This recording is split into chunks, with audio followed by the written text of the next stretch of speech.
La ville est composée d'une multitude d'espaces publics, les rues, les places, les parcs. La fabrique de ces espaces est en perpétuelle négociation entre les habitants, qui sont les usagers de ces espaces, et les différents acteurs de l'aménagement. On va commencer tout de suite par l'activité. Chaque personne va être interviewée par les deux autres. Donc on vous a préparé une petite liste de questions, mais vous êtes tout à fait libre, au fil des discussions, de vous en éloigner tout en restant dans le thème.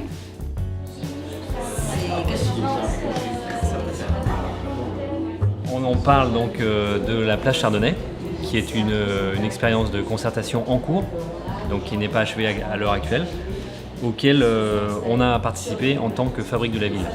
On est 4 et je suis la première personne à présenter un projet, un processus de concertation mené sur un projet sur le quartier, mais il y a 30 ans, il y a 25-30 ans.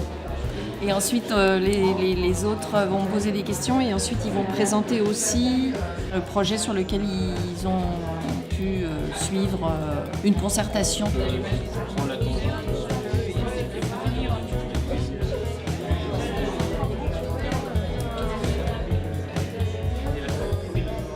Il y a une exigence législative, notamment réglementaire, de participation citoyenne, ce qui n'est pas le cas de beaucoup d'États au monde. Dans un projet urbanistique où il y a des personnes qui sont des concepteurs, des techniciens, qui vont concevoir un projet qui va être déjà plus ou moins ficelé, déjà plus ou moins déjà configuré, et qui vont proposer, qui vont dire « Regardez cet objet, qu'est-ce que vous avez à en dire, comment on peut le négocier ?»